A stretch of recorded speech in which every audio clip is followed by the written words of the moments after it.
Welcome into NFL Daily. My name is Trace Girouard. In today's video, we're going to be discussing the Lance Zierlein Mock Draft 3.0, and I'm going to be going through every selection in the first round and giving my reaction. But before we dive into that, if you want your team to have a successful NFL draft, don't jinx it. Don't try and take any chances. Just hit the thumbs up icon, like the video, so that way your team can make a perfect pick, have a great draft, and a stellar offseason. All right, so there's no surprise here. Caleb Williams, you are a Chicago Bear. Number 2, we're going Jayden Daniels. He is the quarterback out of LSU, headed to the Washington Commanders. And funny enough, he jumps Drake Maye, who goes number 3 to the New York Football Giants, who did trade up to make this selection. Now let's dive into what Lance Zierlein said specifically. In this 3-spot move up the board, the Giants probably have to pay more than the standard trade chart would indicate, since the supply side of the quarterback position is dwindling, but the demand remains high. Now, Brian Daboll fostered Josh Allen's raw talents in Buffalo and could have a chance to do the same with this toolsy but inconsistent North Carolina product. He has been getting a lot of Josh Allen comps, and I think Maye to the Giants could be really, really fun. Now, number 4 overall, it's JJ McCarthy headed out to Minnesota to team up with Kevin O'Connell, Justin Jefferson, Aaron Jones, TJ Hawkinson, and Jordan Addison. What a freaking offense. But like the Giants, the Vikings also had to trade up. So let's see what Zierlein said there. In the wake of the Giants vaulting into the number 3 spot for a quarterback, the Vikings are still able to move up for a signal caller of their own by giving the Cardinals pick numbers 11 and 23. McCarthy should pair nicely with Kevin O'Connell in Minnesota. Now, before we keep this thing rocking and rolling, I just want to know one simple thing. Is JJ McCarthy worthy of a top 5 pick? Just give me a Y for yes or an N for no in the comment section. It's a hot topic of discussion, and I think that people are going to get real loud with this question. So let me know, and feel free to sound off. Now at number 5 overall, you got Maserati Marvin Harrison Jr. to team up with Jim Harbaugh and Justin Herbert in LA. So that's going to be a good pick there. I really, really like that selection for the Chargers. Quentin Johnston has not really been that great, and they did lose Keenan Allen this offseason. Malik Nabers, he's headed to New England at number 6 overall, and I think that this could be a really good move for a team that's desperate for a pass catcher, but also could go quarterback. So why did Lance Zierlein have the Patriots trade down? Well, let's tell you. New England is willing to pass on a quarterback, or on the quarterback position, with the 3rd pick in order to add more draft capital for their rebuild. After moving down, they grab the wideout with the highest ceiling in the draft. I think that's a good move for New England. I do think that they could still be in the market for a quarterback, but if they don't, Maserati Marv feels like a great selection for the team up in Foxborough. Now, Joe Alt, the undisputed number 1 offensive tackle in this draft, he's headed to Tennessee because God knows Will Levis needs better protection and Tajay Spears needs better running lanes. Now, this is a surprising pick for Atlanta. A lot of mock drafts recently have been sending Dallas Turner, the edge rusher out of Alabama, to Atlanta.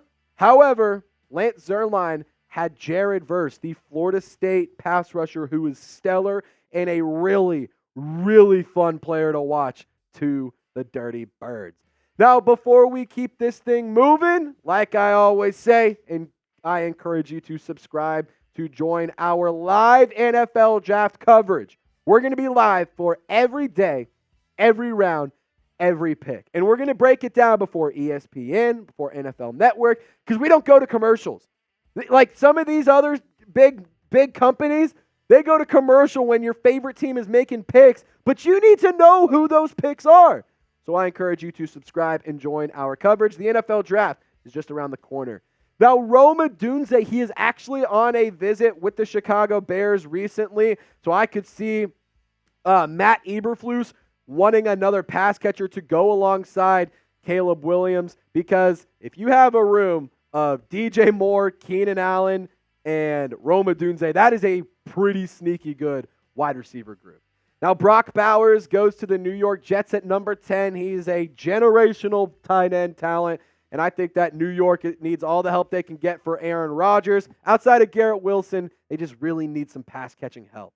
Dallas Turner, he is headed to the desert in Arizona to boost their pass rush. Maybe he could be their J.J. Watt 2.0. Who knows? But here's what Lance Zierlein said on why the Cardinals traded to this pick.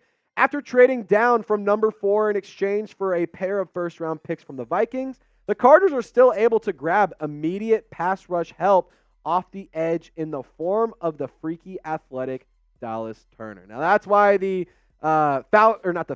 Cardinals traded down. Sorry for that typo up there, but there you go. There you have it. Now, Quinyon Mitchell, arguably the best cornerback in this draft class. He is headed to Sean Payton's Denver Broncos, and this is a move that I could see being made, but I could also see the Broncos being in the market for a quarterback, so don't be too surprised if they trade up as well. Now, J.C. Latham is headed to the Las Vegas Raiders. Feels very fitting because he's been getting a lot of Alex Leatherwood comps. Maybe you get Alex Leatherwood 2.0 out in the Sin City. Olu Fashanu, he, in my opinion, is the second best offensive lineman in this draft class, and it's not too far behind Joe Alt. He is a really good player. The Saints need offensive tackle help desperately because Trevor Penning hasn't panned out to be a great player, and Ryan Ramczyk on the other side is dealing with some really scary injury stuff. So I think that this pick makes some sense for New Orleans. Byron Murphy, he's showing up that pass rush, that run stopping. He's showing up the middle of the trenches for the Indianapolis Colts. I love the defensive tackle out of Texas. But Brian Thomas Jr. might be one of the sneakier, better picks for Arizona here. I mean, Arizona has getting a haul in this draft. You already got Dallas Turner, but now you're going to get Brian Thomas Jr. I absolutely love the wide receiver out of LSU. He is really, really good as a really good running mate alongside Malik Nabers. And on top of that, I think that he could be an excellent addition to any wide receiver group that he joins. And before we keep this thing moving, I need you to give me a hot take for round 1 of the NFL draft. Like, I want this a red hot take. Doesn't have to be true. Like, it's a hot take for a reason. My hot take, Malik Nabers goes before Marvin Harrison Jr. So you got to beat mine. You got to be bold with it. All right, let's kick it back to the draft. We're about halfway through here. Terrion Arnold is headed out to Duval to help out the Jacksonville Jaguars defense that at the end of last season was struggling. The team itself just wasn't looking great. The offense was slower. The defense wasn't doing as well. Hey, they need some help. Terrion Arnold could offer that, and he's a really good corner for the record. Troy Fontenot, a talented, very versatile offensive lineman out of Washington. He's going to give some better protection to Joe Burrow in the Cincinnati Bengals. And honestly, probably one of my best or my favorite draft crushes I have this year, Laitu Latu. Incredible story. Insane production. This guy is special, and he is going to be a really good player for whoever he ends up with. I actually love this fit for the Los Angeles Rams, making that defense even faster and even more explosive. Talisi Fuaga is headed out to Pittsburgh to protect the right side of the offensive line for Mike Tomlin's offense. Chop Robinson. They call him Pork Chop because he's a big old dude, and he is thick, giggity. He is headed to Miami to help Mike McDaniel's defense get this thing off the ground, maybe to stop the Kansas City Chiefs, and maybe go and win some football games. Nate Wiggins out of Clemson. Producer Chip would love this one because he is a Eagles fan and a Clemson alum. I think Nate Wiggins has some really good attributes. I'm not sure if he is my number 2 cornerback. However, I do think that he is a good corner, and I think that he's a good fit in Philadelphia, who isn't sold on James Bradbury. Darius Slay isn't the player he used to be. I think this is a good fit there. Now, Graham Barton, the interior offensive lineman, stellar pick for Seattle. I think this is a really, really good selection for the Seahawks. And I think that Graham Barton is a really good player. Now, why did the Seahawks trade down? Let's kick it to Lance Zierlein. And just for the record, this pick was acquired from Minnesota through Arizona. So it was that trade that happened earlier in the mock draft. So fans often moan when their GM moves down, but the Seahawks fans are used to it. John Schneider's trade from number 16 back to 23 pays off as Seattle still lands the best true interior offensive lineman in this class. And we got a handful of picks to get to round out the show. But before we do, your favorite team just recently dropped some NFL draft hats. And if you want to get geared up, go to chatsports.com/NFL draft hats. They got flat bills, they got curved bills, they got fitted, they got all sorts of colors, black, gray, team colors, whatever you want. Just use our link, chatsports.com/NFL draft hats. The link is in the comment section and description of this video. You'll be ordering it from Fanatics for what it's worth, but our link just lets them know we sent you and it helps support the cause here. All right, Dallas. Oh, Jerry. Jerry. Could have had Derrick Henry. Could have had so many players. But I do like this selection. I think Tyler Guyton is a good offensive lineman, and I think that the Cowboys could benefit from getting a new offensive tackle. They lost Tyron Smith in free agency as he's headed elsewhere. I honestly just think that this is a really smart decision for Dallas. It's not the sexy pick, but it's a smart one. Now, who wins the NFC East? They haven't had a repeat winner in God knows how long. Who's going to win it this year? You think the Cowboys, the Eagles, the Commanders, or the Giants? Let me know in the comment section. I think it might be the Eagles this year. Now, Tyler Nubin, a really good safety out of the Minnesota Golden Gophers, is staying up north, and he's headed to Green Bay. Amarius Mims, a bona fide right tackle from the Georgia Bulldogs, gives Washington a little extra help, and they did trade up to get this selection. So let's dive into Lance Zierlein's thoughts here. With Washington currently holding 2 picks in the second round and 3 picks in the third, it would make perfect sense for the Commanders to jump back into the first round and grab any offensive tackle who slips a little bit, bolstering the protection for the quarterback selected at number 2 overall, which in this case was Jayden Daniels. Now, Kool-Aid McKinstry, in my opinion, is the better of the 2 Alabama cornerbacks, but I do think that there is a case to be made for both him and Terran Arnold. I think that Kool-Aid McKinstry is going to be a good player in the league. I don't know if the fit in Arizona is specifically what I like. However, I think that he's going to be a good player, making this a decent pick. Now, Adonai Mitchell, thank God Buffalo got a wide receiver. They need all the help they can get.